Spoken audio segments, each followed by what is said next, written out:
Yo, Atlas speaking, and welcome to part 5 of What If I Was Reincarnated into Slime with the legendary Shadow Monarch system. Let the tale begin. Chapter 61, Cheyenne's Food. Eat up, Mom, then maybe your memories will return, I said and tried my best not to laugh seeing Rimura's horrified face seeing Cheyenne's food. He was looking at me with a look that screamed, traitor. So, this is Lord Rimura's son? Benimaru asked, looking at me. Yup, I said with a bright smile. He then looked at Rimuru and the bowl with Cheyenne's cooking and had a face that told me he'd rather not question it any further. Rimuru looked at the food and then at, before he had a look of enlightenment. My son, how could I forget you? How about having a meal with me? Is he trying to use me to escape? I smirked mentally. Of course, Mom, I said with a smile before sitting next to him. With all of my resistance skills, I should be all right after eating this. At this point, Rimuru was sweating as what I assumed was his plan had failed. Somehow Cheyenne instantly placed another bowl of food. Eat up, she said with a smile. Rimuru and I both shared a look before we took a spoonful of the purple food. At the same time, we ate it, and I started chewing it before swallowing it. It wasn't that bad. I had worse in my previous life. I continued eating, minding my own business, and could hear a gasp from Benimaru and Sui even, who was still hiding. Impossible, he said, looking at me like I was some kind of monster. Is something wrong, Uncle Benimaru? Are you hungry too? I'm sure Aunt Cheyenne would make you some if you want, I said, and saw him look paler with each second. No, I just ate before coming here, he said, waving his hands frantically. I looked to my side where Rimuru was before but didn't see him there anymore. Huh? Where is Mom? I asked before looking down and noticing him melting. Oh, I'm sure he will survive this. Young Master Kale, can I ask you, why are you calling Lord Rimuru Mom? Benimaru asked me. Oh! I perked up and smiled, because it's fun seeing his reactions when I call him Mom instead of Dad. I see, he replied awkwardly, looking between the slowly recovering Rimuru and me. Then are you really Lord Rimuru's son? I was born from his magicules, I said, using universal shapeshift to change into a slime before quickly returning to my Rimuru form. Something that took me lots of time to perfect. Changing my appearance to a humanoid was easy to do, but changing into something like slime was slightly harder for me. But even if you were born from Lord Rimuru's magicules, how could you know? All of us? He asked, still suspicious but trying to hide it. Acting embarrassed, I scratched my cheek. Well, after I was born, I tried to find Rimuru but got lost before meeting a nice guy who gave me a name. I think his name was Ashbourne. After that, I was scared Dad wouldn't like me. So I observed everyone before showing myself to Dad. I'm alive! Rimuru screamed while crying before looking at me and the empty bowl. How are you alive after eating that? He asked, surprised. Sniff. I pretended to cry. Aunt Cheyenne, Mom doesn't want me, and said your food is bad. A dark aura appeared behind us, and Rimuru instantly shuddered in fear and looked at me with pleading eyes to save him. I think that was enough fun, so I will help him this time. Mom, can we go and see Uncle Hakuru? Yes, that's a good idea, Rimuru said and quickly dragged me away. I'm safe, Rimuru breathed a sigh of relief before turning his attention to me. So, now, son? Yeah, Mom? I asked with a smile. Firstly, it's Dad. I'm a guy, he said, almost crying. Okay, Mom, I said with a salute. I saw his eyes twitching. Okay, the second question, how are you, my son? Oh! Right. You fell asleep while eating, so you didn't hear. I then proceeded to explain everything as I did to Benimaru. Okay, so if I got everything right, Rimuru paused for a moment to gather his thoughts. You were born from my magicules near the sealed cave and then tried to find me before meeting Ashbourne, who gave you a name. Then you observed us because you were scared before eventually deciding to show yourself? Did I miss something? He asked. No, I think that's it. I stopped and pretended to think. Oh, now that I remember. Ashbourne said that he was looking after the person that made Veldora disappear. And looked angry. Rimuru looked scared for a moment. Are you sure his name was Ashbourne? He asked, and I nodded. Am I really that scary? Mom, why are you so scared of Mr. Ashbourne? He was nice and even gave me this book, I said, taking out a book with Dragon Ball on the cover. Rimuru Tempest POV. Okay, so I now have a son. I got a son, and I'm still a virgin. Not only that, but he also calls me Mom instead of Dad. Mom, why are you so scared of Mr. Ashbourne? He was nice and even gave me this book, he said, taking out a book with Dragon Ball on the cover. Wait, is that? Oh, right, I forgot Veldora said Ashbourne used to give him mangas or, as they called it, sacred texts. Wait. This could work. Great Sage, what are the chances of him starting calling me Dad after giving him more manga? Notice. Approximately 95%. Yes. Great Sage, create all the Dragon Ball mangas and others. Even if I'm genderless, I don't want to be called a mom. Notice. Task complete.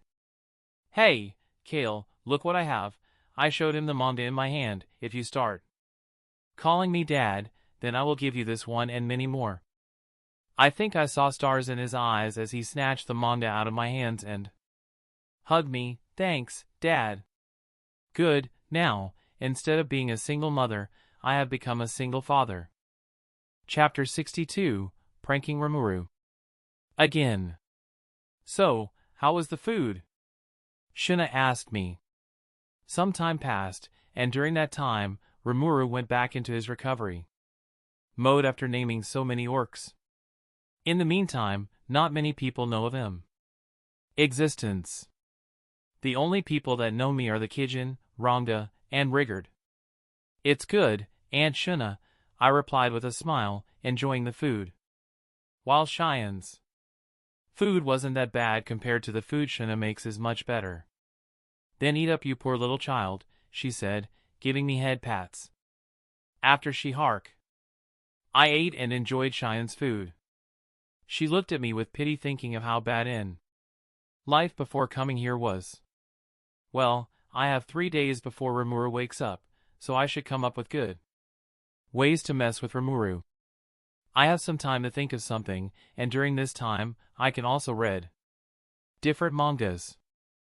I made a simple trade deal with Rimuru. I called him Dad instead of Mom, and he gave me lots of manga. I chuckled darkly as a plan. Oh Rimuru, I'm sorry for what I'm about to do. Who am I kidding? I'm not sorry at all. Young master, why are you laughing? Shuna asked with her usual smile. Ekm. I coughed. Nothing, Aunt Shuna. I was just excited to train in swordsmanship with Uncle Hakuru. Ah. He should be done training the others, so he will be here soon. If I remember correctly, Hakuru impressed Malim with his sword techniques. Plus, he never ventured out into the world. Instead, he quietly polished his sword skills.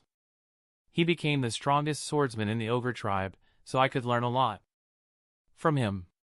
While we both are similar in age, I'm sure his swordsmanship is much better than mine. While he spent most of the time polishing his swordsmanship, I spent that time learning multiple things but mostly focusing on magic. Having limited my strength to what it was around when I was in the Jura forest for the first time with Cronoa. I dodged and blocked Hakura's attacks and observed and analyzed them simultaneously. Something I often do when fighting more experienced opponents is to learn and improve my own fighting style. I must admit his ability to mask his presence is quite good. If all my strength returned to the same it was back then I wouldn't notice him in time. Ha ha ha. Hakuru laughed while stroking his beard. You have quite the potential for swordsmanship, young lord. I still have a long way to go, I replied and was ready to continue. Like I told myself before, while I still consider my swordsmanship lacking compared to my other fields, like magic. Even though it had improved significantly over the years, when I decided to have some fun and fight against Malim, I would still say it was lacking. Ramiris was a great help with her intrinsic skill. Small world that made us an area where we could fight without destroying anything important. I should also use the chance I have to copy Rimuru's gluttony while he is sleeping. I already copied Mom's lust skill a while back. I will do it after I'm done with my sword training. That would make 3 of the 7 Sin skills, or rather unique skills that will later evolve into the Sin skills. Should I go for the full set? To be honest, the only Sin skills I'm thinking of besides the ones I copied would be greed, currently in possession of a kid that shouldn't be around 7 or 8 right now. Well, I guess I will be stealing candy from a kid. Well, not exactly stealing if I copy it, but that doesn't matter. I looked at my shadow and mentally sent the orders. Instantly my shadow stretched and went toward the kingdom of Silpraso. I will do it during the night, but for now, let's get Rimuru's gluttony before he wakes up. That style of swordsmanship. Hakuru paused and observed me for a while. Before a knowing look crossed his face, it seems that even after almost 300 years, you still kept your childish nature and, as you call it, troll people. Huh? What do you?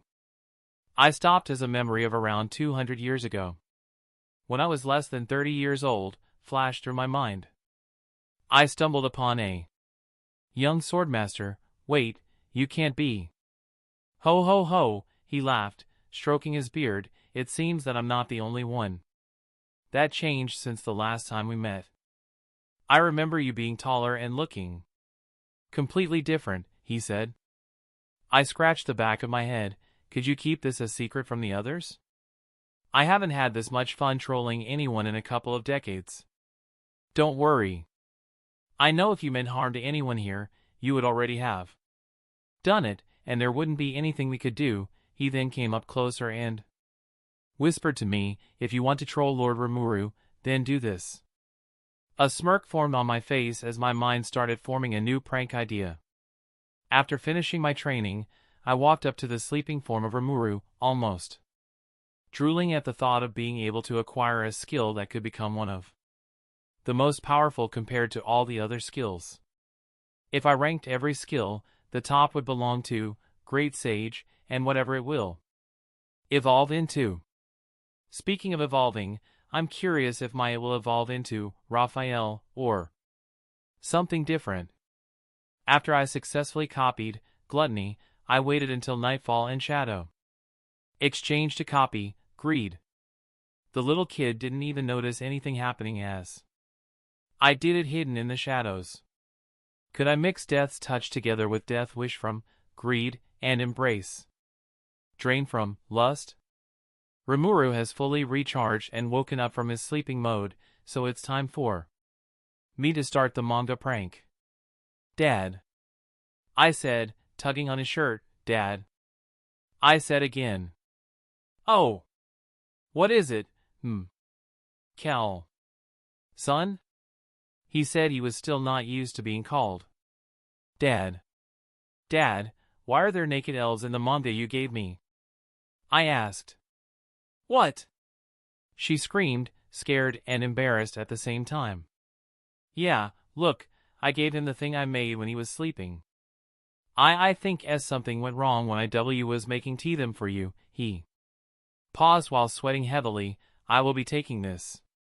He took it and stored it, instead of destroying it. Why were they who, boom? Rimuru quickly covered my mouth so I couldn't speak, as Rimuru was completely embarrassed. Please forget about this, he said before muttering, not even a week, and I failed. As a father, he cried. But why? I asked, tilting my head while enjoying this little prank. Maybe I should ask Aunt Shuna. Please just forget it, he said, sweating before giving me a stack of new mangas. Here, if you forget it, then you can have these. Forget what, Dad? I don't remember anything, I lied with a smile and took them, before quickly going inside to read. Chapter 63, Gazel Dwargo. About 3 months had passed since I started acting as Rimuru's son, and I had some fun trolling him. And I think it's safe to say that Rimuru has aged a couple of years due to it. Great sage, how long until your evolution? I asked while waiting for my food. Notice. Approximate time for complete calculation, 28 days, Euro. Good, the endgame is slowly approaching, and I need to get stronger in the short amount of time I have left. Eat up, Kale. Rimuru said, placing a plate with a cheeseburger on it. This is called a cheeseburger, he explained. Looked at it confused, tilting my head slightly and looking at him. Where is the knife and fork? I asked. No, you don't eat cheeseburgers with a knife and fork. Look, he said, picking up his cheeseburger and flipping it upside down before eating it. Who flips a burger upside down while eating? I can ask later. Oh, I see, I said, with wide eyes before cautiously picking the burger up as if it would bite me. Oh, it's good. Is this why everybody liked fast food in my previous life? No. Wonder if it's supposed to taste good like this one. The burger had a delicious juicy patty with a crispy exterior that gave it a satisfying crunch with every bite. The melted cheese on top added a creamy and savory element that perfectly complemented the sweet and tangy flavor of the caramelized onions, which tasted like jam. The whole burger was elevated by the addition of a tasty sauce that tied all the flavors together in a harmonious blend. Try it with these, Rimuru said, placing another plate before me, but this time with French fries. I reached for the fry and savored the crispy outer layer as I bit down. I couldn't get enough of their delicious taste and satisfying crunch as I continued to enjoy the salty goodness.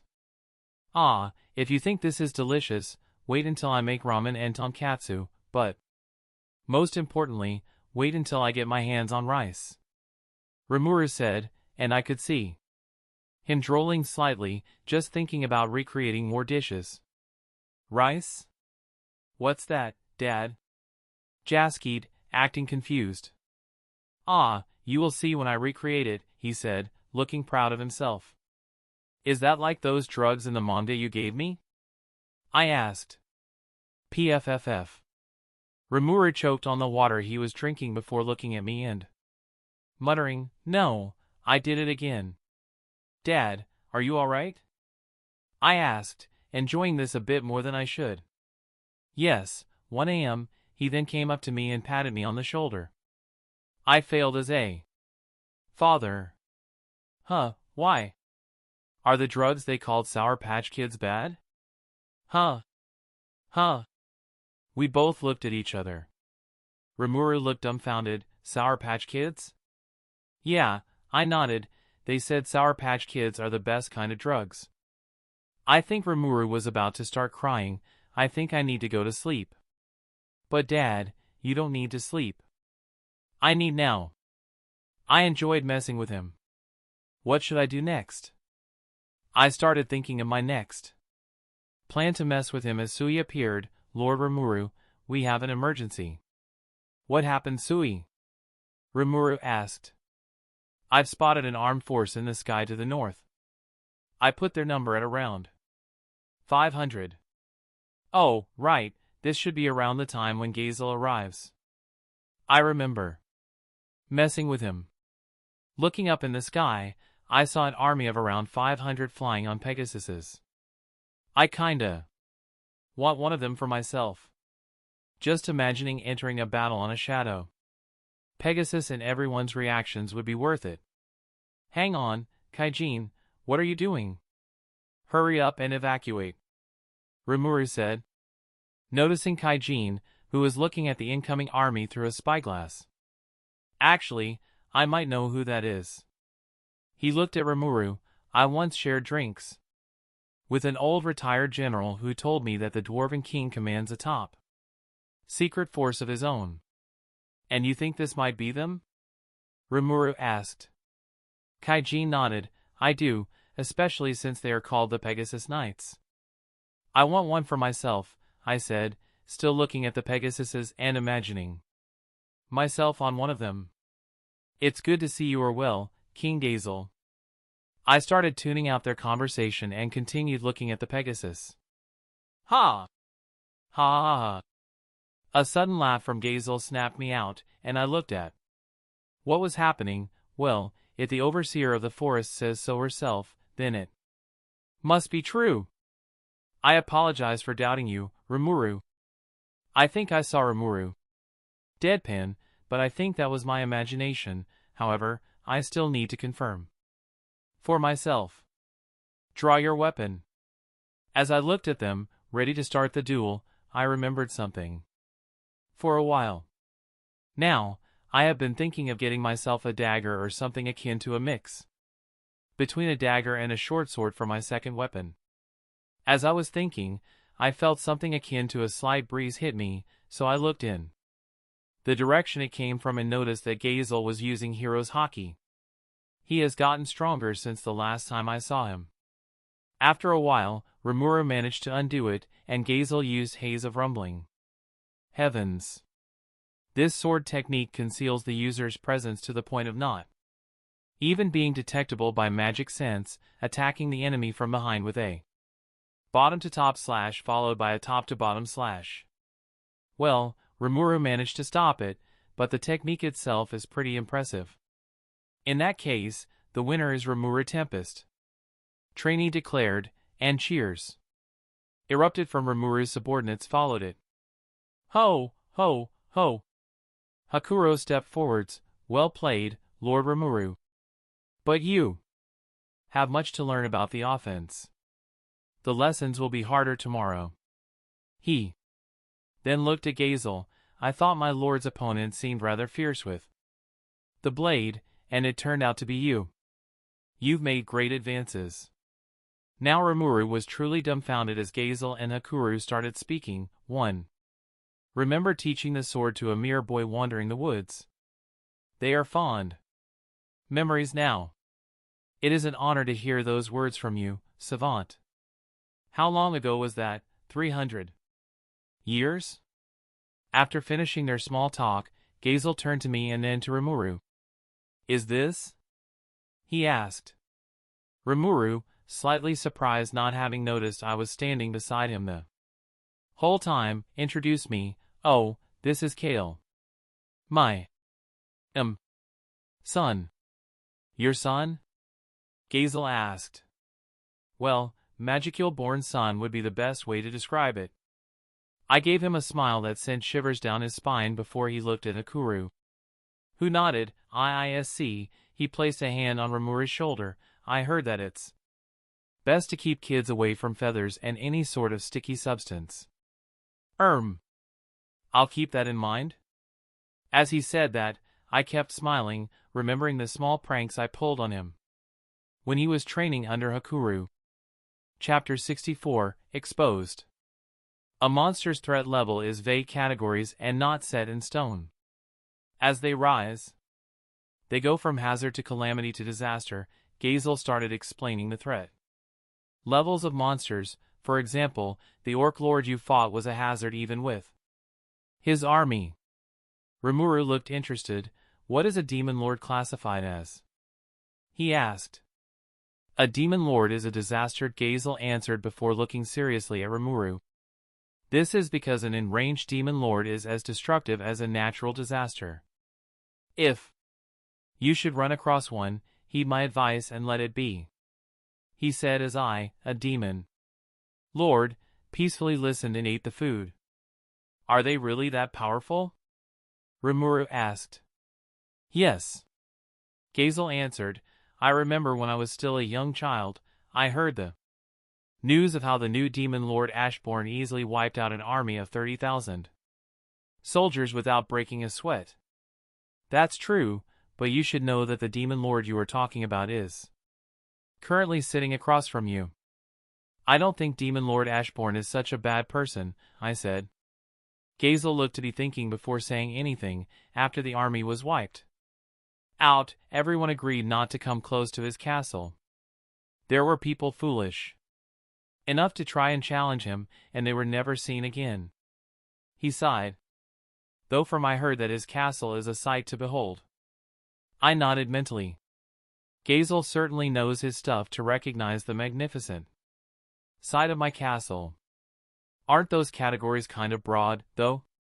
There are only 3 levels, so each covers a lot of ground. If demon lords are classified as a disaster, then is a true dragon also classified as a disaster? No, there is actually a 4th level known as catastrophe. These represent literal, natural catastrophes. Attracting the wrath of one might as well mean the end of the world. That's the level of a true dragon. Ugh. Rimuru thought about it for a moment. Wouldn't there be demon lords that are at level?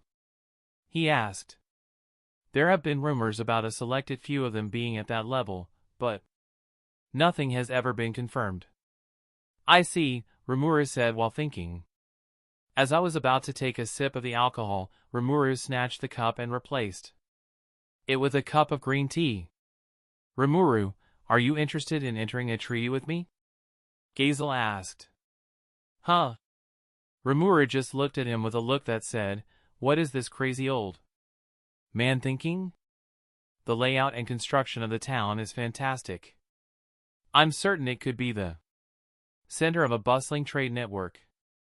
Such a place would benefit from an established nation ensuring its safety, Gazel explained. And that's how Tempest took its first step toward becoming the nation of monsters. Oh, Malim is here. I thought, and not long after, I saw Rimuru speeding in his slime, so I decided to follow slowly behind, as I knew he could handle her without any problems. As I caught up, I saw Malim poking Rimuru, who was in his slime form. Hello, my name is Rimuru. On Jelmud's crystal ball, you look like a silver-haired human. So is this your true form, then? She asked, picking him up. Rimuru quickly transformed into his human form, still being held up by Malim. Making it a funny sight, you're referring to this form. Yes. She said with a smile and put him down and walked in circles and observed him before her sight landed on me. Oh, Kale. You're here too? My eyes twitched as she possibly exposed me. I told her to act as if she didn't know me. Wait. I forgot to tell her. As Rimuru looked at me confused, Cheyenne, who appeared not so long ago, attacked. Malim, Rhonda, take Lord Rimuru and the young master to safety. Now. She shouted. Understood. Rhonda responded and quickly picked Rimuru onto his back before also grabbing me and running away. I just observed everything as everything was happening. Wait. Rhonda, stop. Rimuru said, but Rhonda didn't stop. I said stop. Rimuru grabbed onto a tree branch, stopping Rhonda in his tracks but also sending me flying. Of course, I landed on my feet and continued to watch the small fight between the Kijin and Malim as if nothing had happened. Sui caught Malim in his webs before Benimaru threw a ball of hell flare that expanded as it came into contact with Malim. Bwahahaha. An attack of this level might have actually injured another demon lord. Malim said as she came out of the black flames without any injuries, but that won't work on me. She released a bit of her aura, sending them flying and making a small crater where she stood. Rimuru quickly gave healing potions to everyone before looking at Malim, who stood there with her arms crossed and a smile. Get some rest. I'll handle the rest. What followed was the most anticlimactic fight I've ever seen as Rimuru shoved a golden sticky substance into Malim's mouth. What is this? It's so delicious. Are you curious as to what I gave you? Rimuru asked, acting completely smug. Probably forgetting that he showed a sticky substance into the mouth of someone that looked like a kid.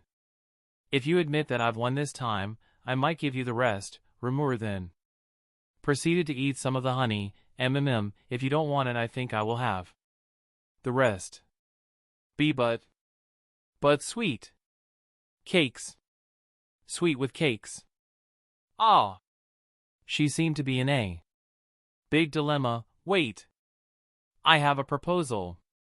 A draw. We call it a draw.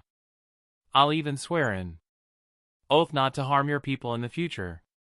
She then pointed at me, Kale, as another demon lord, can be the witness to that.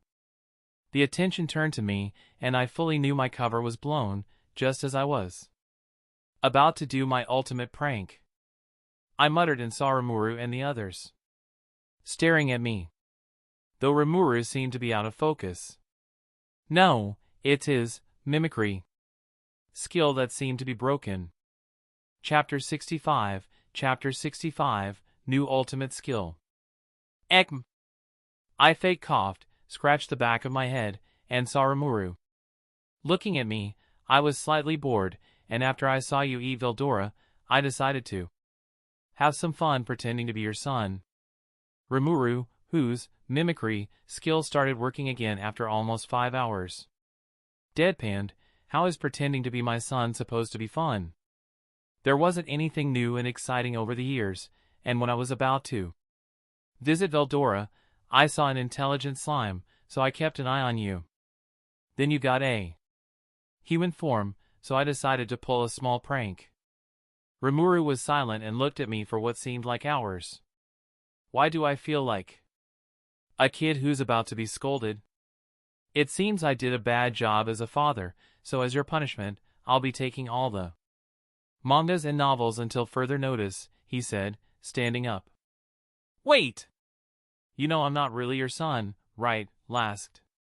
Oh, but you pretended to be one, so I will treat you like one, he said, and I saw the hundreds of mangas disappear into Gluttony's stomach.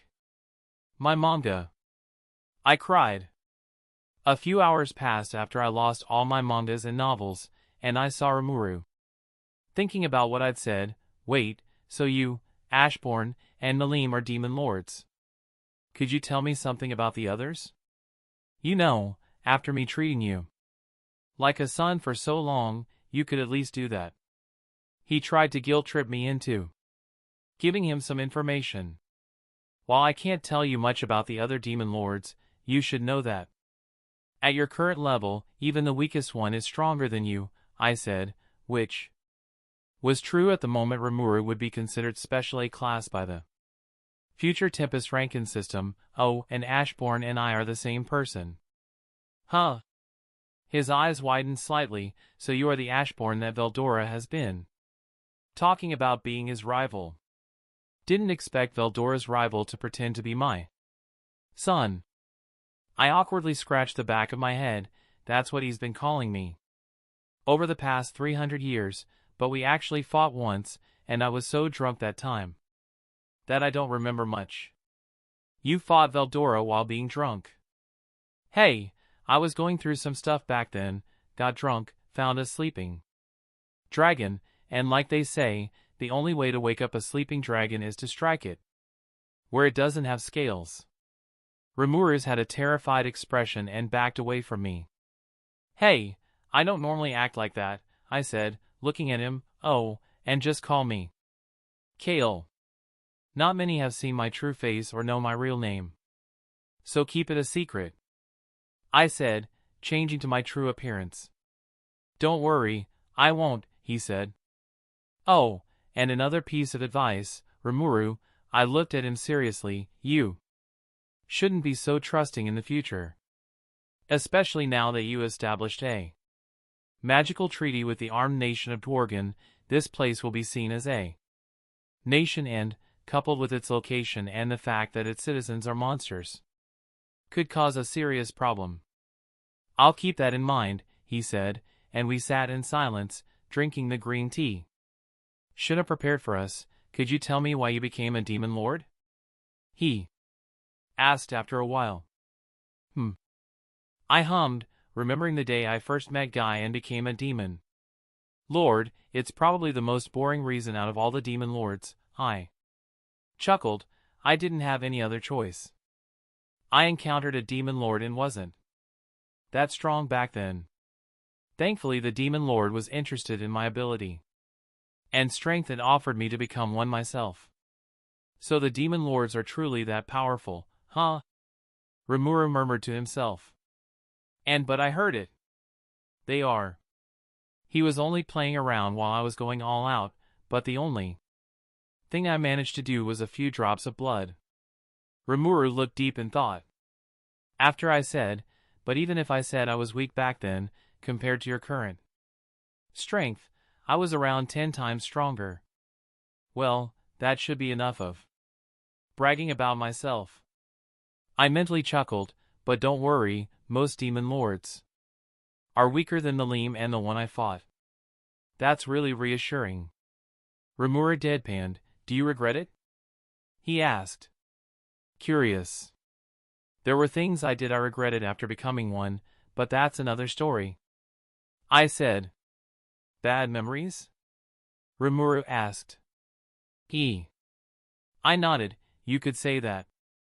I shrugged it off, anyways, as an apology for pretending to be your son. If you ever need any help, just contact me, and I will help you, I said before standing up. Huh? You are leaving? Yeah, there are things I need to do, and it would be awkward to stay here after everything, I said before teleporting back to my castle. Rimuru Tempest POV. Now that Kale or Ashbourne left. Great Sage, want to explain yourself? Notice. I don't know what you are talking about, Master. My eyes twitched. Don't know my ass. Notice. It was for the greater good. Okay, now Dumble, who's greater good? Notice. Master has now gained what you would call IOU from Demon Lord Ashbourne. And how did you know it was him? Notice. Veldora. Of course, he knew about it the whole time. Kale Valentine POV. Notice. Approximate time for complete calculation, 1 minute. During the past couple of days, I remained in my castle and waited. It would be slightly awkward to stay in Tempest after being exposed for pretending to be the leader's son. Notice. The calculations are complete. Do you want to start the evolution? Y/N. Yes. Notice. Evolution of unique skill, Great Sage, will now begin. I felt my magicules starting to drain in order for the evolution to happen. And it wasn't a small amount either, but considering the quality of the skill, I'm willing to do them on it. While having a lot of magicules is important for me, especially when using my shadows, with how much my magical capacity increased over the years, I would be willing to use it to gain more powerful skills. Unique skill, Great Sage, has evolved into ultimate skill, Goddess of Wisdom. Athena, Goddess of Wisdom, Athena, huh? Quite a name, Athena, are you there? Notice. Of course. She answered and didn't sound as robotic as before. Also, Athena was its own skill now and not a copied skill inside of Mystery. Could you check on my unique skill, Black Heart Reactor, and if there is a way to improve it without the need for evolution? One asked. Even if I said I'm willing to use the magicules for the evolution, it would be best to regain as much as possible in the shortest time possible. Especially after the skill took 1/4 of my magicules to evolve, and considering my extremely large capacity, That's a lot. The skill has been optimized. The generation of magicules has doubled. 4. Further increase, the evolution of the skill would be required. Then start the calculations for the skill's evolution. The approximate time for complete calculation, 7 days. That's not that long, I muttered. Compared to the months it took for, great sage, to evolve into Athena, 7 days is nothing. It shows the difference between a unique skill and an ultimate skill. I would also categorize Black Heart Reactor at the level of an ultimate skill due to its combination of an ultimate skill and an intrinsic skill. I would also categorize it as a power similar to an ultimate skill because it generates magicules. Athena, if I copy an angelic skill, would you be able to remove the effects of ultimate dominion? I asked. Notice. With enough preparation before copying the skill, it's possible. How long will it take for you to do it? Last. Notice. Already done. I think I heard smugness in her tone. Chapter 66, Skill Upgrade. Notice. The calculation for the evolution of unique skill, Black Heart Reactor, is now fully complete. Then start the evolution, Athena. I said. Notice. During the calculation, I've found that the best result is to combine the unique skill, Black Heart Reactor, together with ultimate skill, Shadow, Monarch, Ashborn. I hummed and started thinking about what she just said. There shouldn't be any issue if the skills combine together, then start combining the skills together, Athena. Notice. Combining of unique skill, Black Heart Reactor, with ultimate skill, Shadow Monarch, Ashborn, will now begin. It didn't take long for Athena to merge the two skills, and in just a couple of minutes, I heard her voice again. Notice. Both skills have been combined.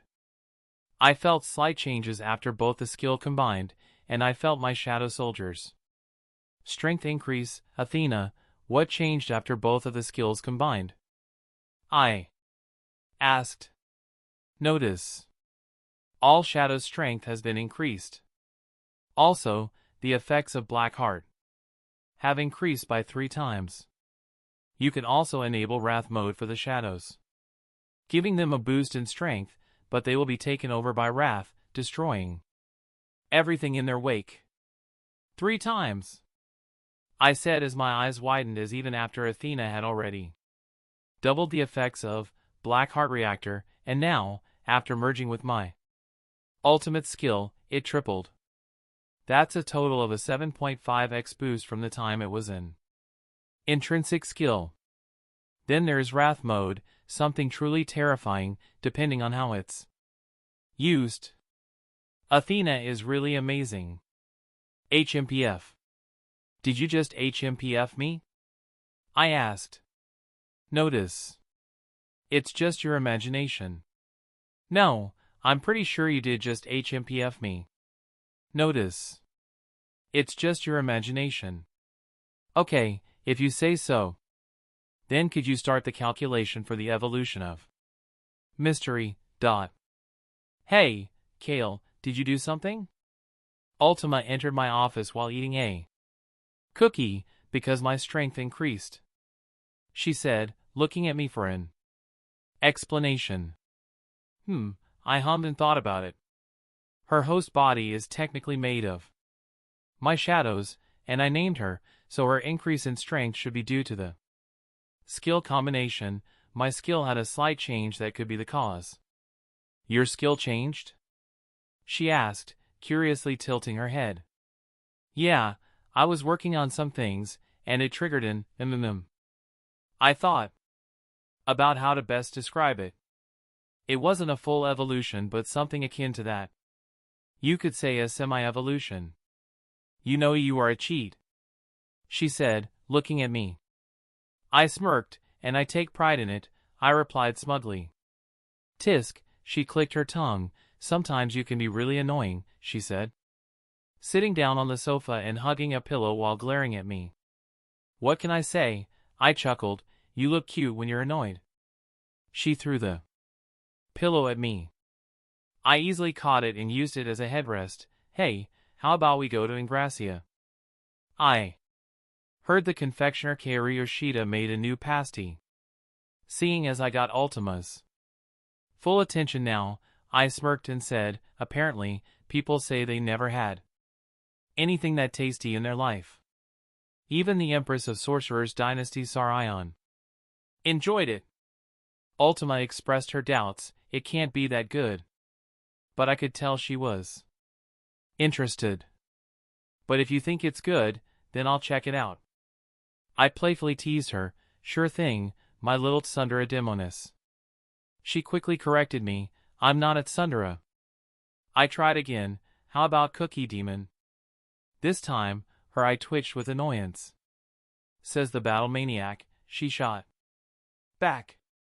I couldn't help but retort, you're the last person who should be talking about being a battle maniac. And with how many cookies you eat, I'm surprised you're not overweight. As soon as the words left my mouth, I knew I had made a mistake. What did you call me? She asked calmly, but I could sense the killing intent in her tone. As soon as I realized the mistake I had made, I quickly tried to backtrack. I'm sorry, Ultima. With how old you are, you shouldn't get mad over a little joke. Winced, realizing that my apology might not have been the best choice of words. Unfortunately, while trying to make the situation better, I made it worse. Oh, so now I'm old, huh? Ultima's expression turned to one of annoyance, and I knew I had to salvage the situation quickly. I didn't mean it like that, Ultima. I just meant that with all of your experience and wisdom, you shouldn't let a silly joke get to you. I hope that would fix it. Thankfully, Ultima's expression softened, and a small smile appeared on her face. You're right. I shouldn't let something so small bother me. But you will buy all the sweets I want, right? I breathed a sigh of relief. I should remember that there are two things you don't tell or ask a woman, them being anything about their age or weight. Leaving the cafe, Ultima was munching on melon bread while I held a full bag of it. I looked at the bag, then at Ultima, and then at the bag again. Will she eat all of that? How can someone even eat that much melon bread without getting fat? Ultima sent me a glare as if she knew exactly what I was thinking while angrily eating the bread, and I sighed. How is it that women always know when you are thinking something about them, especially if it's about those specific two things? Well, I didn't want to die even if I could probably revive myself later on, so I decided to stop thinking about it. Athena, how long will it take for the calculation to be complete? Last notice. The approximate time for complete calculation, 1 year 4 months. That's good. The few hundred years that it would take for Great Sage became less than 2 years after Athena's evolution. I have big expectations for the power of the skill after it evolves into an ultimate skill. Chapter 67, Memories of the Future or Past. Notice. Sealed memories have been found. Do you want to unlock the memories? Yes/no. Sealed memories? I said aloud. Could that be the memories of the 10 years before I took over the body? Yes. Show me the memories, Athena. I said, not knowing what I would see next. Notice. Unsealing the memories. After she said that, my vision turned dark before my surrounding changed. I looked around. Everything around me was in flames. Amidst the debris and eerie silence, I felt a sense of unease. I had no idea what the memories could be from. This didn't happen in my previous life, nor could it have happened during the 10 years before my arrival in this world. As I explored the vast surroundings, I couldn't help but wonder what had happened here. That was until I saw a single person that looked to be dying on the ground. He had long black hair and red eyes. I instantly recognized the person. How could I not? The only difference was the eyes. Unlike my gray eyes, he had red eyes. But other than that, he looked like an exact copy of myself. A wave of confusion filled my head as I looked at my look-alike and around, seeing the destruction everywhere. What is happening here? Why am I dying? Is this another timeline? What caused this? Questions like these once filled my mind. It was then that the silence was broken by the other me. This is the only way. He began. Another chance. He coughed out blood as he was slowly dying. To fix this, his body began to glow before slowly disintegrating into red particles flying toward the sky. My vision became distorted before it changed completely to a white room, a hospital. Looking around, I saw people I knew. They were my parents from my previous life. But unlike how I remember right now, they looked at the baby my mother held with love. Wait. Was I Kale all along? Did Kale reincarnate himself into my past self that later on reincarnated into Kale again? As I was thinking about that, my previous life played out in a third-person perspective for me. The way I was treated changed over time without any real reason, as if they were influenced by magic. Everything happened up until my last day in the world. I saw my body again disintegrate into particles, but instead of just red, this time it was a mix of red and blue that slowly combined into purple. My vision blurred again. Just like before this time, I was born again, but it looked like the purple particles were swirling around me and slowly being absorbed by my body. The first 10 years of this life I didn't have any memories of played out just like my mother had told me, right until I was captured and slowly dying. That's when the last purple particle entered my body, and I slowly healed before my eyes opened. My vision turned dark again before I was back in my office again. The first 10 years of memories before my reincarnation entered my mind, and I didn't know what to say. If I really was Kale Valentine in my first life, then why don't I have more memories from that life? Notice. The sacrificial spell you used caused almost your whole spiritual body to be destroyed and your astral body to be sent across space and time before your soul combined with the soul of your second life. I see. Was that also the cause of how my family treated me in my previous life? I asked, hoping that Athena would have the answer. Notice. The possibility is very high that as you had a mixture of two souls, one a human and another a monster soul, could affect weaker souls. Haha. I let out a dry laugh. I didn't know what to think exactly. I was glad I finally knew why they treated me like they did, and I actually didn't take over the body of Kale Valentine, but I was him. Gee. But on the other hand, there was some bitterness that because I did that in my first life, one lived a bad second life. Maybe I would be angrier about it if I had known when I was younger, but now it feels easy to accept it, and I could see myself doing something similar if there was a need to do it. Wait, what about the TENSURA novel I read in that life? I asked. Notice. There is a high possibility of time travel involved. Time travel? I think I will need a strong drink again. Everything just got a lot more complicated. Hey, did you know I was Kale all along? I said, completely drunk. Huh? What are you saying right now? Ultima asked, completely confused as if I had grown a second head. It's just that I found out I was Kale Valentine, I chuckled. Did you drink so much that you even forgot your own name? She deadpanned and looked at me. I hummed, counting the multiple flying chibi ultimas on the ceiling in a circular pattern, maybe, hee hee. I started chuckling. I don't think you should drink more today, she replied, taking away my glass of wine. It's just that. It's good to know you were always you. You know, I said, slowly, falling asleep on Ultima's lap. Erg. I groggily woke up with a splitting headache.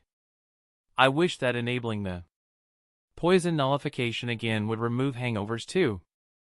Unfortunately, it didn't, so I needed to deal with it. Erg.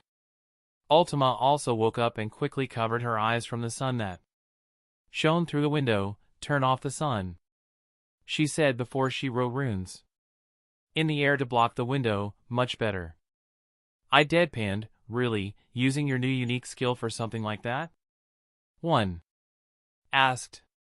She looked at me. You're the last one to say that, she said groggily while massaging her forehead. Don't you use material creation for almost everything? Besides, this counts as training. Over the years, she became interested when I was trying to make rune magic. While I didn't make much progress, she continued my studies and was rewarded with her unique skill, rune magecraft.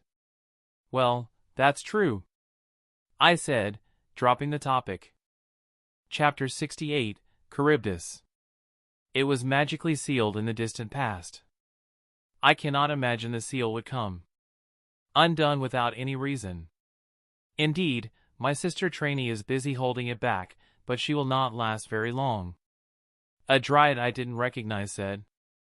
I secretly listened to the conversations, with Malene being the only one that noticed my presence. I have mastered the ability to stand so incredibly still that one become invisible to the weak eye.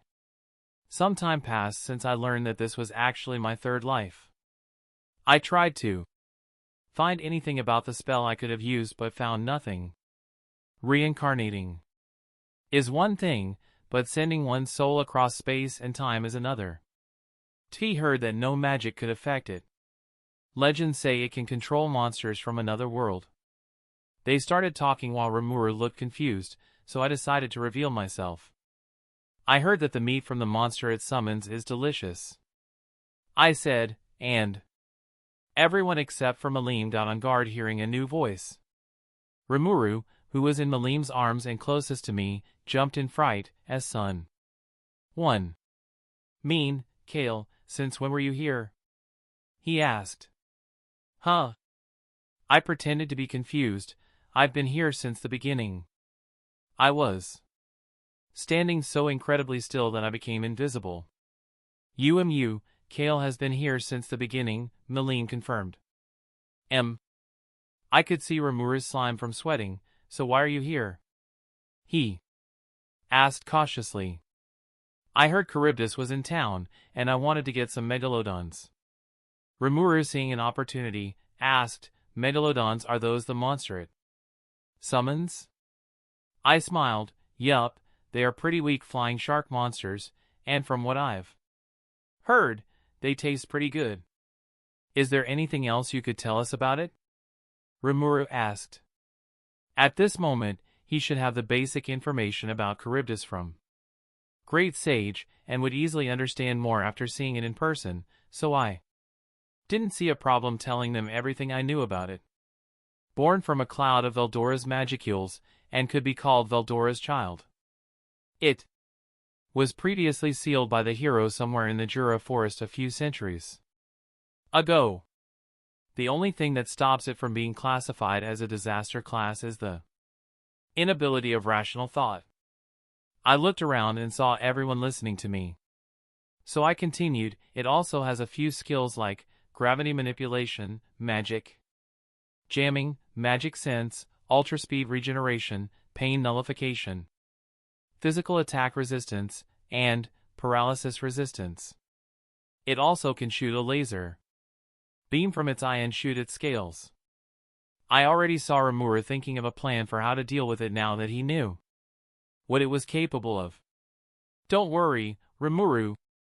That fish may be big, but it is still just a fish for the both of us, Malim said. Kale, Malim, Rimuru said with a smile like all his problems were resolved. Unfortunately for him, Cheyenne shattered all his hopes in an instant. We cannot allow you to do that, Lord Kale and Lady Malim. This is our town and our problem. That's right. We can't take advantage of you to have you solve all of our problems for us. When Lord Rimuru is completely at a loss, and we have no other option, only then would we humbly wish for your help in the matter. Shuna said, and I looked at Rimuru, who had all his hopes shattered at this point. That's right. Have some faith in me, he said while internally he was crying. Hey, they are actually doing some damage, I said while munching on popcorn. During my travels over the years, I found a vegetable that closely resembled corn. So I made popcorn. Malim, who was eating popcorn under the shade of a tree observing the fight, nodded, but I want to fight it. As the fight continued as they took out all the megalodons, Charybdis decided to shoot its scales and a storm of blades towards them. Rimuru decided to use his new skill, the evolved form of predator he got after fusing it with the Overlord's starved, the skill I copied during my stay here as Rimuru's son, the unique skill, gluttony. A vortex shot out of his hand and devoured all the scales in an instant. Seeing as the attack worked, he decided to eat Charybdis itself, but unfortunately for him, it didn't work, but the sub-skill corrosion still had some effect on it. Everyone attacked Charybdis, and the battle continued for 10 hours. Just as Rimuru was about to retreat and consider a new plan of attack, Charybdis spoke. How dare you, Malim? I followed Malim, who quickly made her way toward Rimuru. Ah, yes. I recognize this presence. I believe this is the Majin known as Phobio. Well, Charybdis doesn't have a material body and needs a host, so he must have been used as a vessel, I said, nonchalantly looking at the big but still weak monster. Malim and I could defeat it with a sneeze if we wanted. What did you do to offend this Phobio guy? I asked. Hey, Rimuru, Malim said, flying above Rimuru. Rimuru knew exactly what she wanted and was happy with it. Fine, fine. I agree. This visitor is here to see you. He then used thought communication to have everyone retreat. Tvi learn how to hold back, as you call it. Here's a good test of my lessons, Malim said, kicking Charybdis away. Let me show you. She charged up her Drago Buster, and as I saw the output of it, I patted Rimuru on the shoulder. Wow, she is really holding back a lot. If it was her previously, that attack would have enough power to wipe everyone here besides myself and Malim. That's I chuckled. Don't worry, Malim likes you, and I want my mangas back, so you don't have to worry about us. I wasn't. Wait, you are doing this all to get manga? I deadpanned. Do you know how hard it is to come across otherworlders with the ability to create mangas? The first one called himself a mangaka and created a few for me, but he died of old age a couple of decades after. A loud bang resounded through the area as Charybdis's body was destroyed, and a human-shaped being started plummeting towards the ground. You should go catch him before he crashes, I said, pointing at the falling Phobio. Chapter 69, Exposed Again. Rimuru quickly caught the falling Phobio and placed him on the ground. I calmly walked towards them and observed Phobio's body. He is almost completely merged with Charybdis and will return to power in less than an hour. What are you going to do? Malim said as she landed beside me. I've got to completely isolate Phobio from Charybdis, Rimuru said and crouched. Well, good luck with that, I said, giving him the thumbs up and watching from the sideline. Thanks, I goose. Rimuru deadpanned before going to work in using Degenerate to separate Charybdis from Phobio, and gluttony, to devour Charybdis. After a while, Rimuru sat back and relaxed. All done. It was a success. I see you got stronger after devouring the core, I said. He was currently stronger than Clayman and around the level of Fry. Thanks, Rimuru said.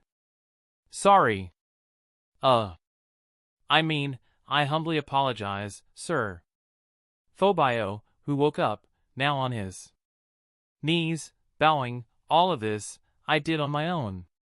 Demon Lord Carrion had nothing to do with it. Take your vengeance with my life alone. Please! I must admit Carrion had good subordinates. Even though the guy has a big ego, he admits to his actions. I knew people that would hide behind being a subordinate of a demon lord instead. Why would I save your life just so I could kill you after that? I only want you to answer some questions, Rimuru said in his slime form, holding back the urge to say, I continued to listen. Go ahead, trainee. Thank you, trainee. The Dryad looked at Phobio. How did you know where Charybdis was kept hidden? It was in a place that only we, the Dryads, knew after the hero entrusted it to us. I do not believe that you found it by coincidence. Well, that was partially true, as I and my shadows knew the location but didn't bother doing anything with it. I was told of the place by two clowns wearing masks, he said, not lifting his head from the ground. Masked clowns? Trebney drew a picture of a clown mask on the ground before asking, did they look like this? No, the one with me was a girl wearing a weeping mask and a fat man with an angry mask. A fat man with an angry mask? Benimaru asked, shocked. If I recall correctly, there was a higher Magian wearing such a mask who called himself Gelmud's agent. His name was Footman, and he was from some kind of moderate alliance, Geld said. The Moderate Harlequin Alliance. They said they carried out all kinds of odd jobs. Phobio added. Well, I do recognize the pattern Lady Trainee drew. A clown who named himself Laplace, an agent of Gelmud's, Gabru said. Gelmud was the one taking charge of the Ord Lord project. I do not know of any Moderate Harlequin Alliance. I heard of them, I said, and everyone turned to me once when I was spying. Gathering information, I stumbled upon them, and from what I could gather, they were a group of powerful Magian created by Kazalim, a previous demon lord who Leon Cromwell killed. They are a jack of all trades that can be hired to do various kinds of jobs, and their number one and the absolute rule is never to betray their friends and clients. So a group that was serving a demon lord will need to keep an eye out for them, but for now, this day is over. Get some rest, everyone, Rimuru said before turning to Phobio, and you take care on your way home, Phobio. Huh? He looked at Rimuru, shocked, but you can't just forgive me after all I did. I'm not saying you were innocent, but the real culprit was using you, and we didn't suffer any casualties. Yeah, but... He turned to Malim, is this all right with you, Malim? Yes. I was going to give you one good wallop, but I've decided against it, she said, giving him the peace sign before turning around. Is that all right with you, Carrion? Yo! Carrion, who has been hiding for a while, stepped forward. I want to thank you for rescuing him alive like that.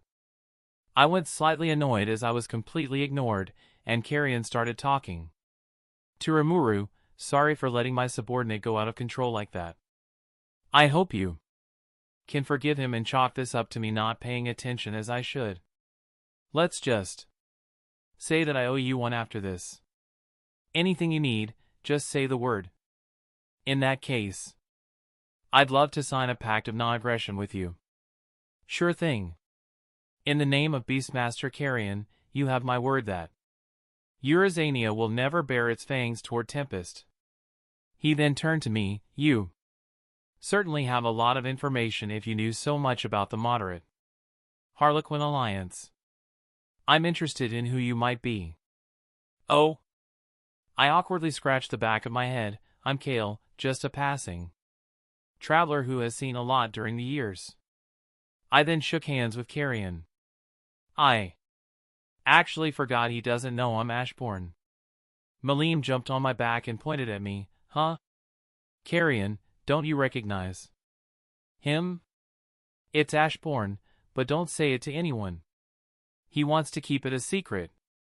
Malim, didn't I tell you to keep it a secret? I asked as my eyes twitched. Huh.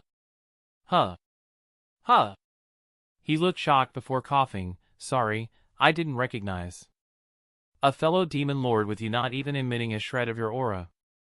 I assumed you were a human, he said.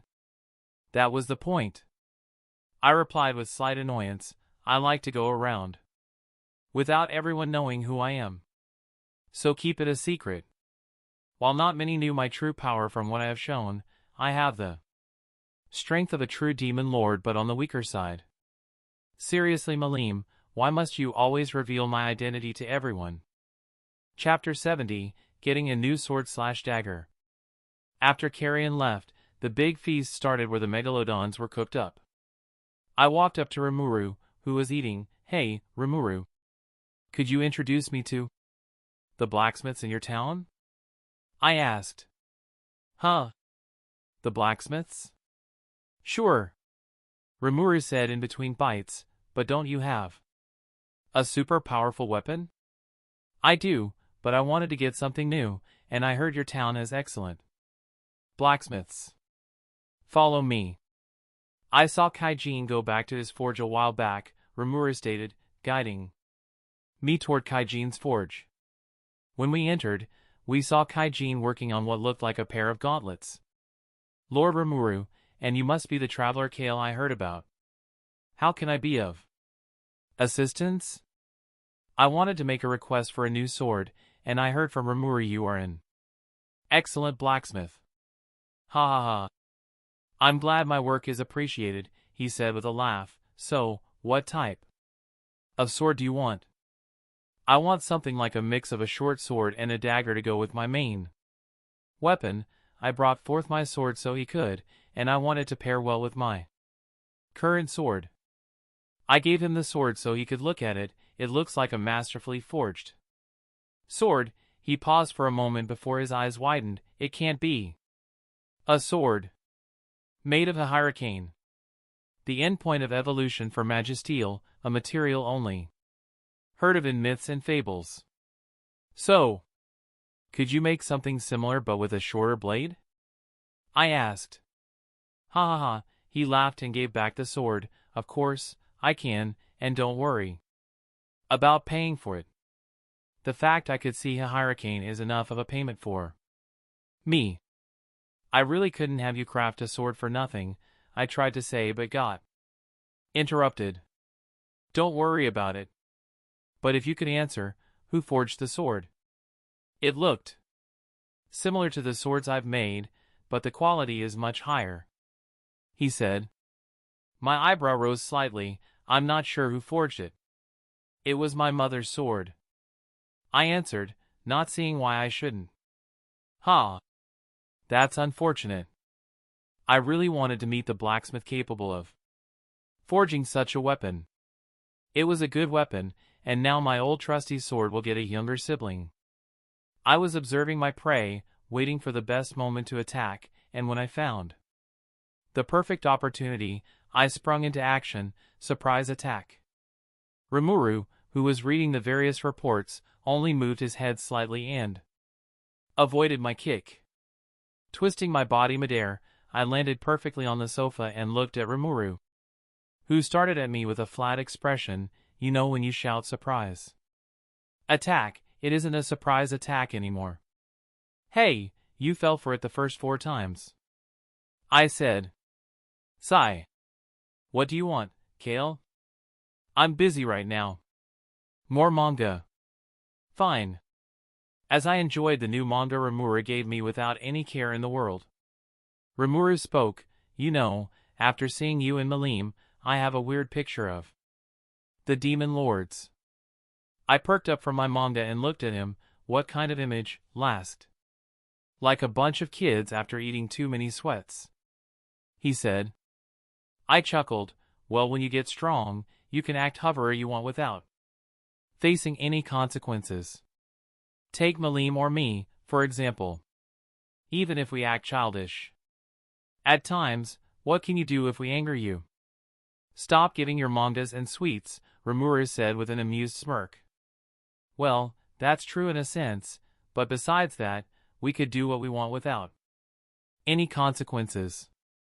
Plus, the fact that our lifespan is so long that we live in the now, or at least I do. An example could be the Orc Lord project the other demon lords did. You know, I'm surprised you weren't a part of it, considering the fact you like messing with people, Rimuru said. Something like creating a puppet demon lord isn't my style. I chuckled. Remembering one of my pranks, I once pulled a few pranks on a country, making them fear anyone wearing a monocle and banning it completely. Rimuru looked at me speechless while I continued to chuckle, hee hee. I wiped a single tear. Oh, you should see their reactions when they see a monocle. I think the name I used at that time was Amon. What? I asked, raising an eyebrow. I did no real harm besides a few noble bloodlines being cursed with only having female heirs for the next 200 years. Remind me never to piss you off, Rimuru said. I chuckled. Don't worry, Rimuru. Even if I don't curse you, you can't get any children, and even if you gave birth by splitting yourself, they wouldn't have a gender just like you, I said, giving him the thumbs up. Can you not remind me that I will forever stay? My laughter interrupted him. I always had fun messing with people, and Rimuru was the perfect target for them. A tick mark appeared on Rimuru's forehead, making me laugh even harder. Oh, don't be like that. There is a way for you to get a gender, I said. He perked up from his papers and looked at me wide-eyed. Really? It's possible? He asked. Oh yeah, but you would need to sign a contract with the devil, I smirked. He sighed. Forget it. I already know it's one of your pranks. Then knowing you, I would probably be turned into a woman. My smile turned into a grin. You are getting smarter with each passing day. But who said I need your permission for that? I'm sure there are lots of people that would like me to turn you into a woman, I said. I looked at Rimuru, who was sweating bullets now. You wouldn't do that, right? Right, he asked. Think about the possibilities if you become a woman, I said, like a devil trying to corrupt his prey. For a moment he seemed to be thinking about it before shaking his head. No, no. No, Rimuru, don't listen to him, he muttered to himself. Well, I tried. I then stood up. Well, I'm going to get my new dagger and return to my castle. Like always, if you need something, just send a message. Chapter 71, Mother-in-Law Meets Daughter-in-Law, Part 1. Ultima POV. I needed some help, and there was only one person I could reach out to. In the underworld, we always used to compete and battle with each other. But Blanc is the best person to ask about it. Even if I hate to even think about it, both her appearance and personality are like the perfect noblewoman. During all the years I was together with Kale, I still haven't personally met his mother. I know she is the demon lord Luminous Valentine, also known as the goddess of luminism, and the true ruler of Rubrios. But I need a perfect plan so she accepts me as her daughter-in-law, and for that, I need Blank's help. Walking in without care for anyone who would oppose me. Before meeting Kale, one would probably just kill them, but after years with him, I calmed down a bit, and now I walk past them without them noticing me. But if they somehow see and try to stop me, I will just kill them. Entering the room she was in, I saw her drinking tea. She noticed me instantly. "Who are you?" she asked. I smirked as she didn't recognize me. After being named, my appearance changed, and I learned how to mask my presence completely. "Oh, I didn't expect you, Blanc, to not recognize me." She narrowed her eyes with hostility and a little curiosity as I sat down on the other side of the table. "Are you going to drink alone and not offer tea for your guest?" I asked. Even if I wanted her to help, that didn't mean I wouldn't brag about getting a name and a material body. She sent a signal, and someone arrived with a teacup and poured me the tea. Blanc, who was observing me the whole time, finally spoke. "So who are you, and what do you want? We've known each other since the dawn of creation, and you failed to recognize me after my appearance changed slightly?" I took a sip of the tea, and I must admit it was excellent. Her face changed from confusion to shock. "Violet? What? Why do you look like that?" "Ah," I waved my finger. "From now on, don't call me Violet. Call me Ultima. Ultima. As for my current appearance, it happened after my love gave me a body." "You got a name," she said in shock, which intensified. "Wait. Love? I can believe getting a name and a material body, but you falling in love is impossible." I scoffed. "And why is that impossible? Have you seen yourself?" she asked. "TSK. What is that supposed to mean?" "I think you are just jealous. We both are ancient demons, but unlike me, you don't have a name." "Forget it," she sighed and put down her teacup. "What do you want from me?" "I need your help in getting the approval of my mother-in-law," I said and looked at her. She looked at me dumbfounded. You. She didn't know what to say. "Is it that really so strange for me?" "Fine, I'll help you, but under one condition." I raised my eyebrow. "And what is the condition?" I asked. As she told me about her condition, I started thinking about it, and in the end, I agreed. While I didn't like what she wanted, I could use that to my advantage. For the next couple of days, she taught me more about the traits typically associated with a stereotypical noblewoman and the best way to carry myself with gentleness and elegance. She taught me everything from how to walk to the best way to dress for every occasion. If someone told me a couple of centuries ago that I would ask Blanc to teach me something like this, I would laugh in their face before slowly torturing them to death. Kale Valentine POV. "Ha ha ha, I think this is one of the best weapons I've made," Kaijin said, giving me the dagger. I looked at the weapon with admiration. The craftsmanship was impeccable. The blade was sharp, and the handle felt comfortable in my hand. I could tell that Kaijin had put a lot of effort and passion into making it. Excited to try it out, I brought forth my sword in the other hand and did a few test swings. At first, my moves felt slightly awkward as I tried to integrate using a second weapon simultaneously, but slowly, as I got used to two weapons, my movements became more fluid. I could feel the power of the weapons in my hands as the dagger had already started feeding on my magicules. Kaijin smiled, watching me, pleased with his creation. I thanked him and told him that I was grateful for his help. I found Hakuru and asked him for a quick spar that continued for hours as I was consumed with perfecting my moves and techniques. As the sun began to set, we sat down to catch our breath.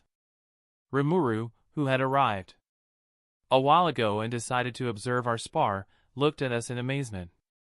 While I still think my swordsmanship is lacking, I still have hundreds of years of fighting experience.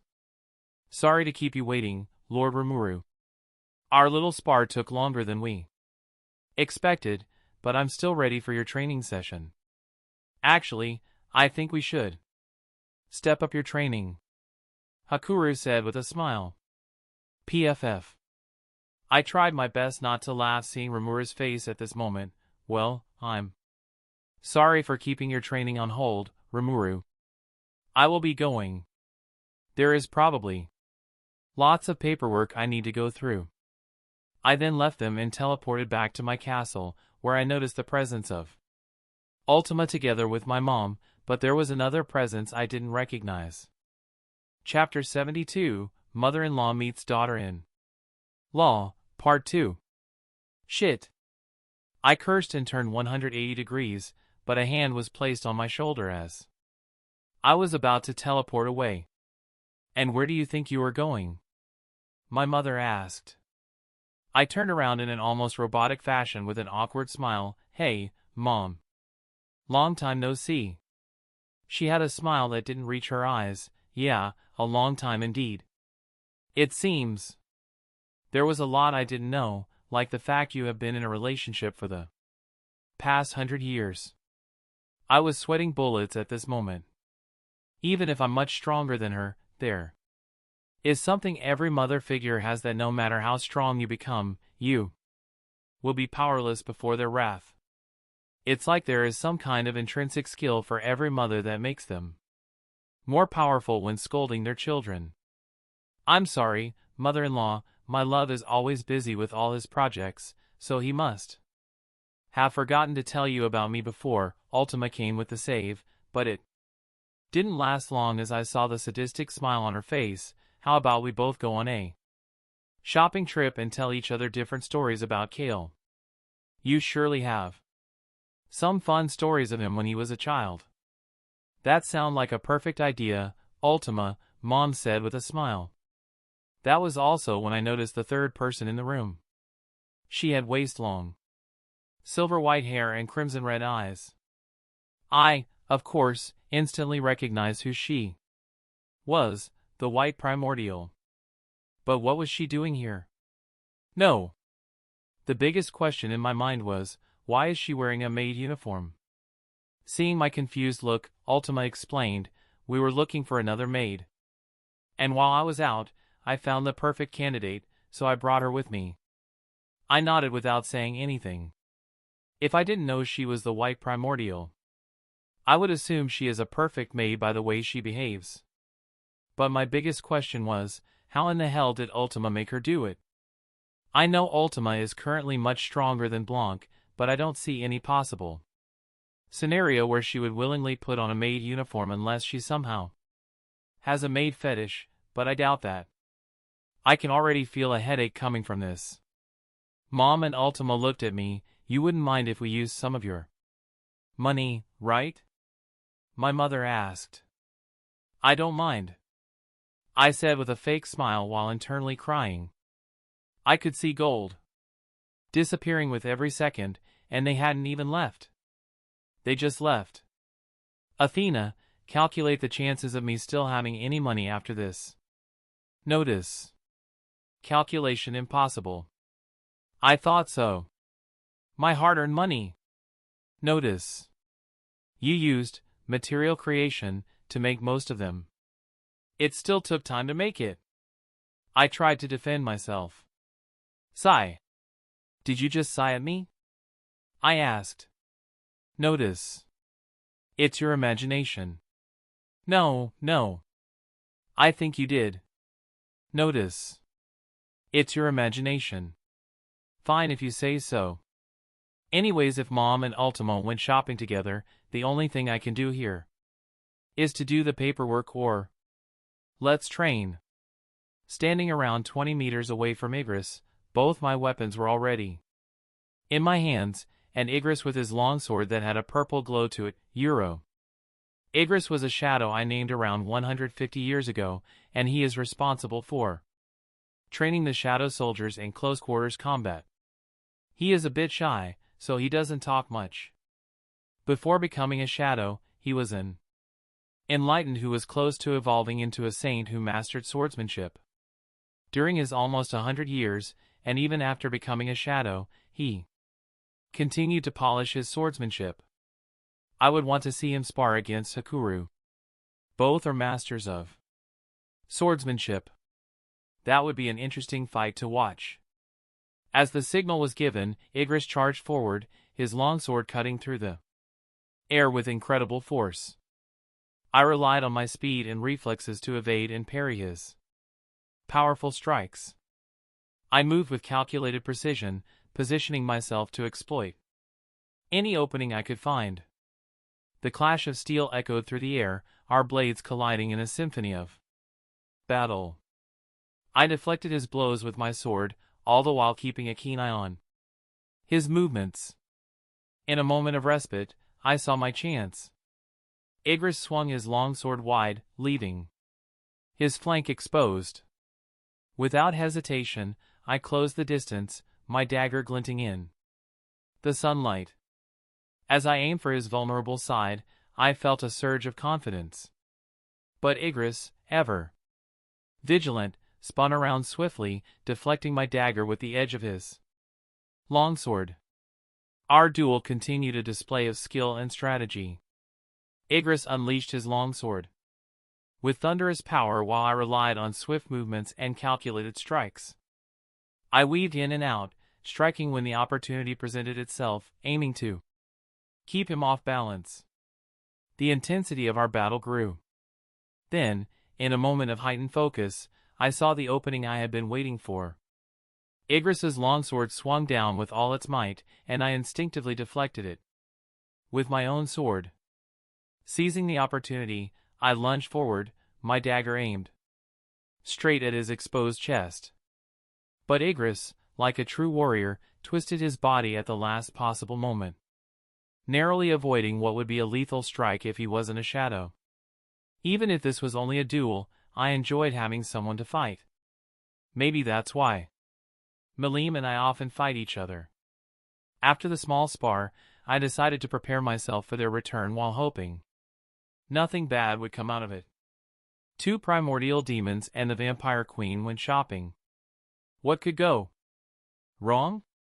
Not only that, but the blackmail material Ultima could gain from my mother. I remember the time I almost burned down my hair while making my own spell. Or that one time I changed into my female form and got caught checking out my body. Notice: Master's female form is truly beautiful. Thanks, Athena. Chapter 73, Mother-in-Law Meets Daughter-in-Law, Part 3.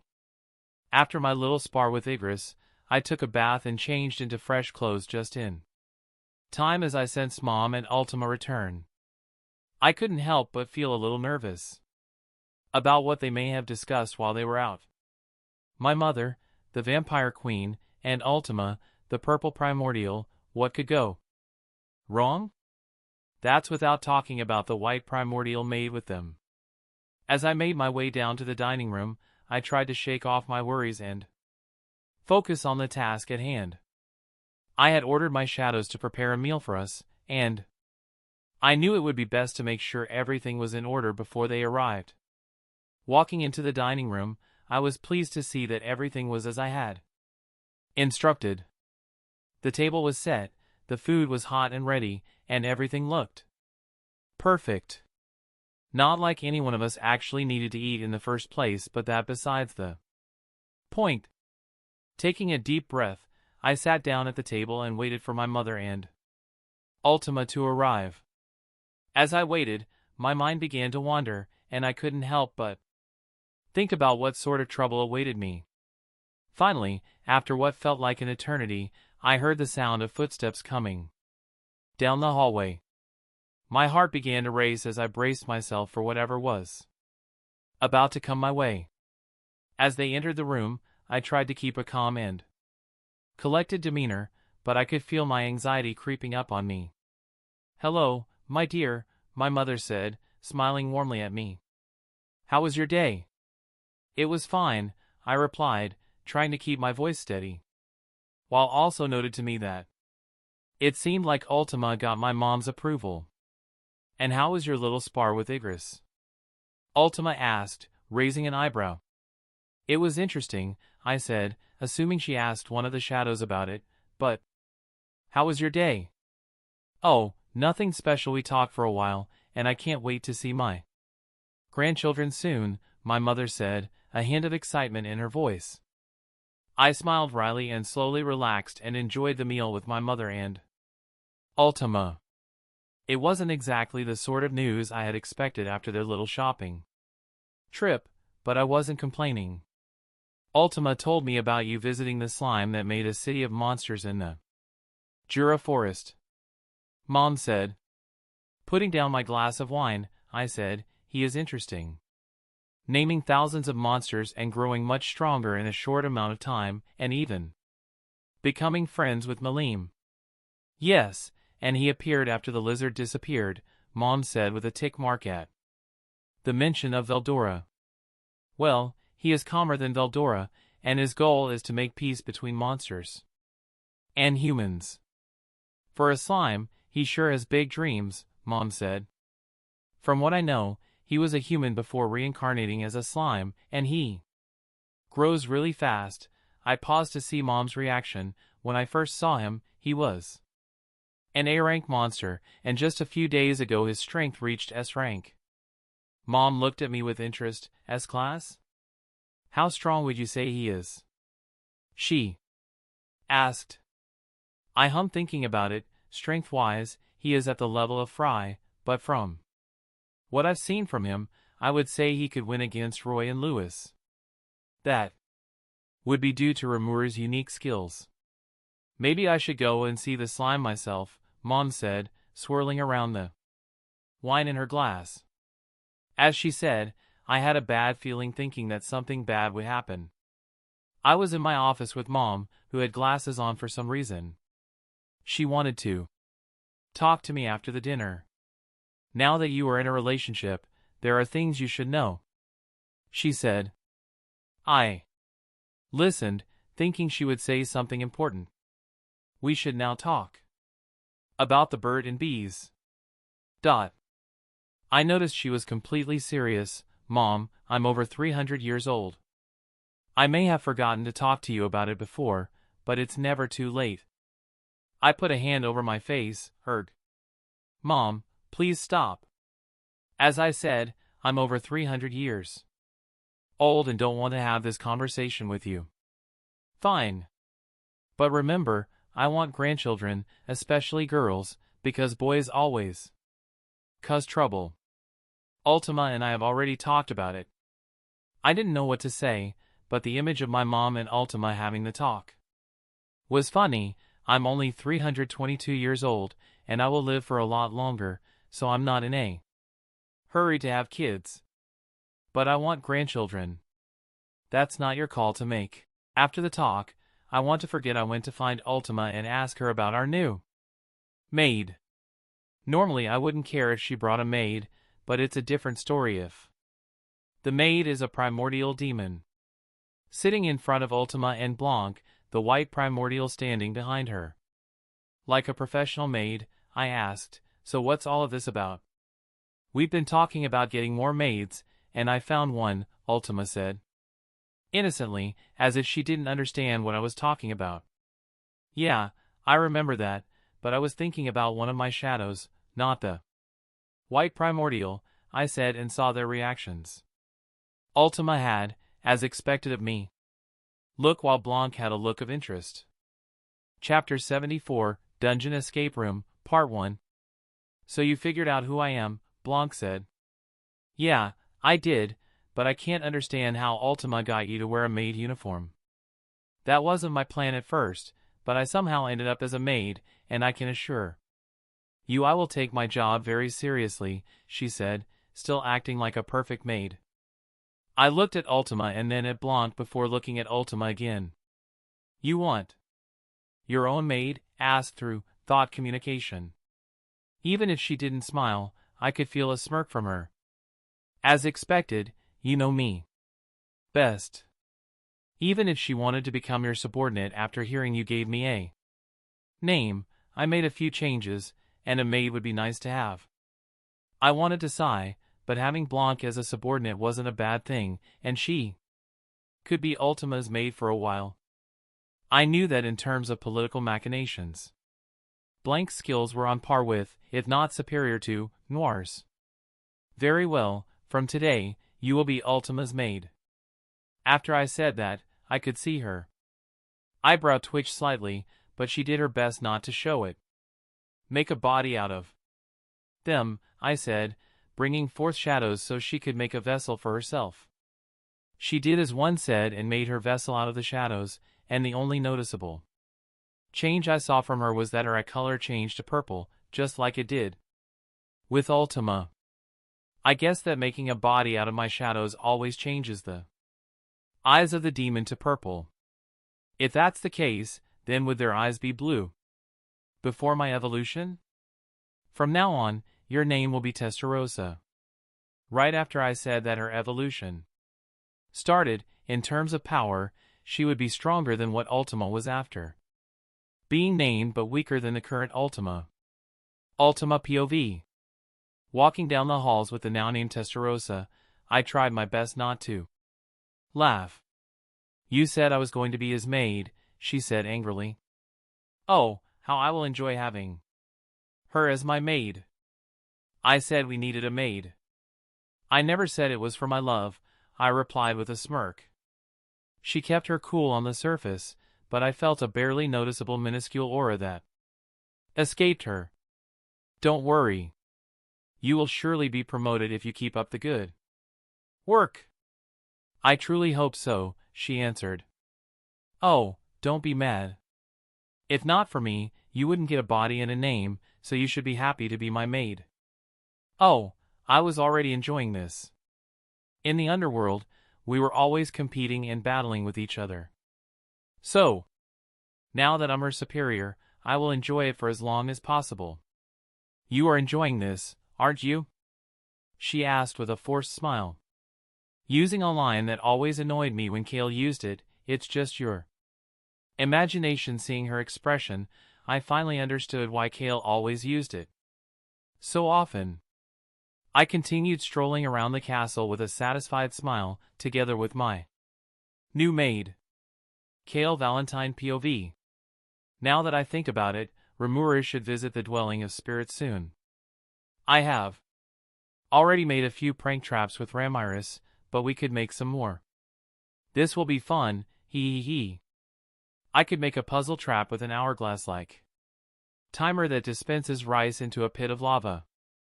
I want to see Rimuru's face when a grain of rice melts every second until he figures out how to solve the puzzle. Quickly making my way to the dwelling of spirits, I saw that Ramiris was lazing around. Ramiris, I have new ideas for traps. Traps? She asked and flew towards me. Traps? I nodded. But what kind of traps? She asked. The type that won't do any physical harm but will scar you for the rest of your life kind, I replied. It's always easier to make traps if you know who will be going through them. Most of the traps will be made for Rimuru because messing with him is fun. I also don't want to traumatize the little kids, so I'm not doing any traps that would hurt them. I may be a demon lord, but I try to keep traumatizing kids to a minimum. Of course, if it was only Rimuru and Chloe, I would step the traps up a few levels. Welcome, brave souls, to my labyrinth of puzzles and challenges.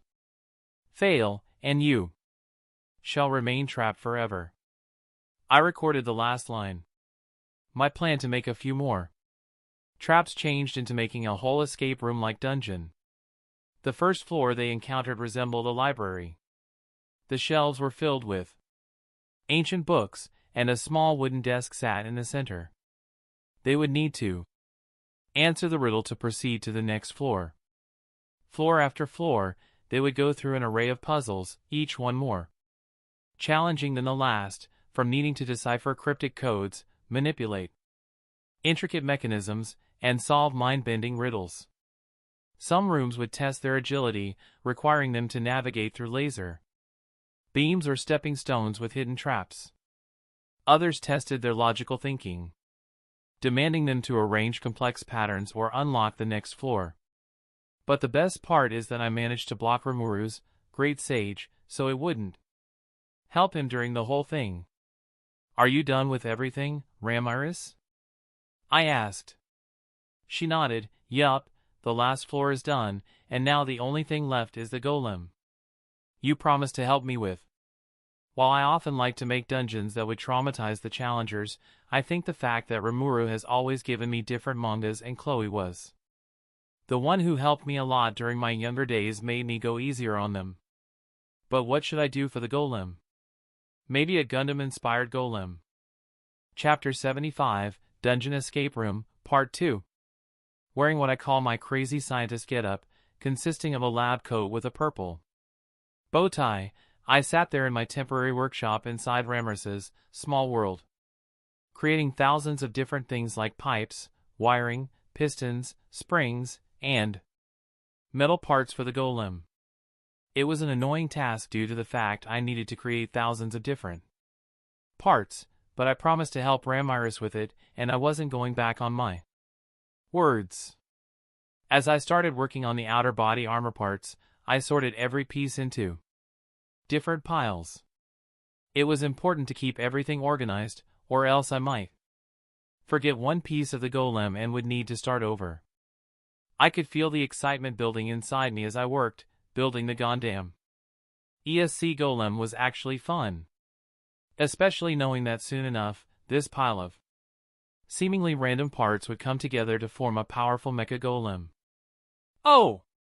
Let's paint that part yellow, Ramiris said with excitement in her voice as she saw the armor part one just finished making. You are in charge of painting, so I'm leaving that stuff to you, I answered, and grading some details for the armor piece. We worked tirelessly for days, carefully fitting each piece together like a puzzle. It was a tedious process, but there was a certain satisfaction in seeing the pieces come together flawlessly. Finally, after what felt like an eternity, we stood back and admired our work. A golem about double my size, standing around 4 meters high, covered in purple armor and yellow and black details. Ramiris said that the yellow color represents her and the purple represents me. This golem will be the final boss before Rimuru and the kids arrive in the dwelling of spirits. It looks unique, I said, looking at the golem. While it looked good, I don't think the color scheme was the best. That's the point.